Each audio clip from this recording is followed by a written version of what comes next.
I'm really excited to talk to Minna Dubin today because Minna, it's very close to the launch of your book, The Mum Rage. Tell us a little bit more about yourself. Sure. I'm a mother and a writer. I live in Berkeley, California. And I have been writing about identity. And since I became a mother about 10 years ago, I've been writing a lot about motherhood. And for maybe 3 or 4 years, have been focusing specifically on the topic of mom rage. Minna, tell us a little bit how you got to that point. What are sort of the important points in your journey that made you write this book?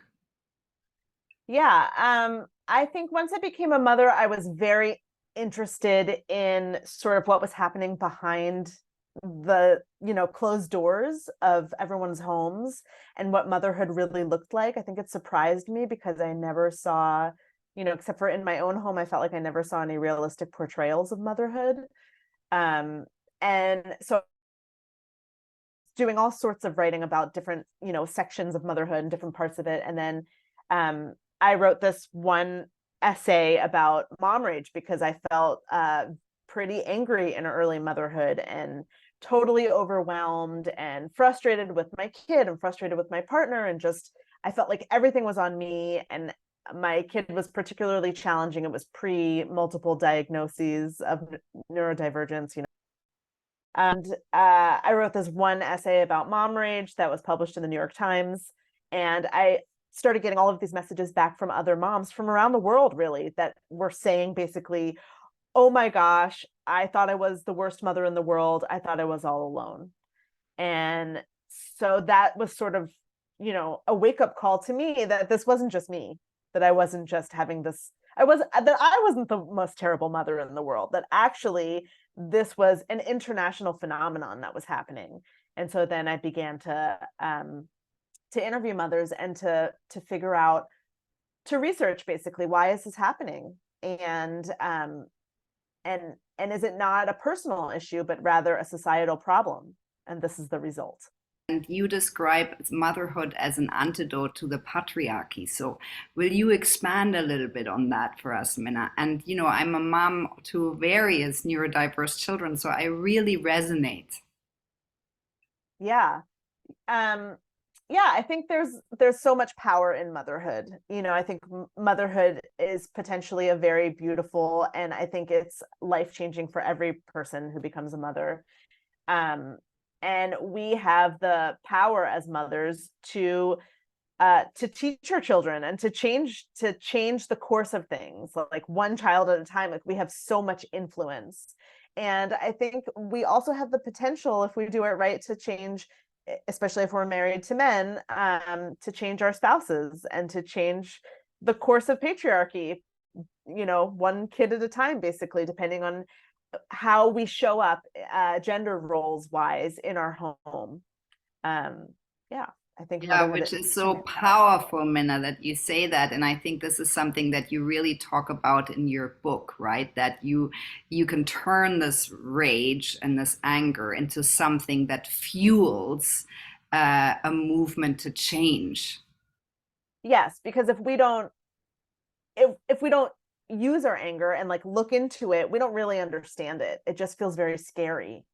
And so looking into our anger is a way to then move forward with it and to use it for change, either personally in our homes and also on a broader scale, to make change so that the world is taking care of mothers better.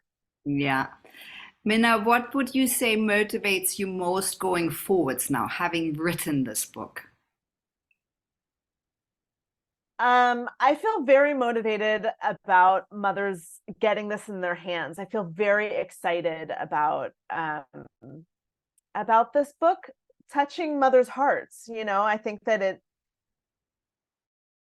it has a lot of information and it talks about the world, but it also is full of stories. And I think that moms need those stories, and that's what's going to be very impactful. So I feel just excited to see the ripples that come from it. Writing is such a private little experience, and this is my first book. And so it feels very exciting to see like what's going to happen as people read it and talk about it and it goes out into the world. Yeah, it's super exciting. Minna, so what would you say are you most proud of? Um, you mean in the book? No, generally. Oh, Well, you'll be um, really proud of having written the book, I'm sure. sure. Yeah. I mean, I'm very proud of the book and the work that went into that. I think I feel very proud of my family. I have a great little family, and I feel proud of the life that I have built. I think that building a life is a creative act, in all the different ways that we do it, in my marriage and with my kids. And I think that my partner and I work really hard to create the life that we lead. Wonderful. Yeah. Minna, what top tips would you give to women to potentially help them diffuse this rage or turn this rage into something more productive, transform it? Sure. Um, I think, and I will say, not just women, right? Because there's lots of mothers who identify, as other gender, variations, and non-binary people. One of the tips I would say is to look at your rage like a researcher, to really look into it, to take notes, to try and figure out like what was happening right before it, what happened after it, to have your partner study you, like to have everyone sort of look at you like a sociologist to try and understand your rage. Because once you understand what your triggers are, you can get smarter about it, about, when to notice that it's coming, and you can have more control over it. So that's just sort of an in the home tip. And then for outside the home, I would also just recommend increasing your support network, whether that's broadening your scope of what is family, or finding other moms that you connect with who you can, send that text to when you're feeling terrible that you just like yelled at someone in your house. I think loneliness and isolation it sort of is a reinforcing circle with rage. And so to get out of the isolation can be a really important factor for moms. Yeah, thank you for those tips. That's really important. Minna, I'm wondering, what would you say? You live in the US. What does the US have to do to bring more support to moms? Like a Uh, big picture. so much. I mean, I can list some of the policies. Like, we need paid maternity leave for all parents, Yeah, regardless of biological relationship as well. So like adopted yeah, parents, foster parents, yeah, queer parents who aren't necessarily biologically related. Um, we need a healthcare, a maternal health system that is run by a diverse group of mothers. We need the postpartum time to be expanded to a year so that mothers can have uh, both medical and mental health support for an yeah, entire year. It needs to be easily accessible. Um, we need universal childcare, yeah, yeah, starting from like, a couple months old, yeah, all the way until the kids go to kindergarten. yeah. There's so much. Yeah, thank you for mentioning that. I think that's really important because that's really what we all have to fight for. Minna, so what are your goals, your next goals, your plans, the dreams you hold for your future and your family's future?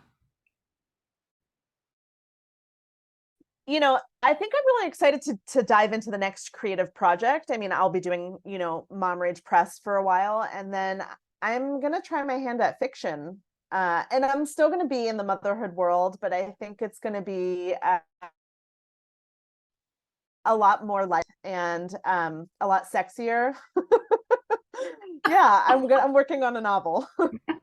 Oh, I love that, Minna. I can't wait for that, and I can't wait for your book to come out. And we will put a link here on She Can for people to go and buy it. So thank you so much for this inspiring conversation today. Thank you so much for having me.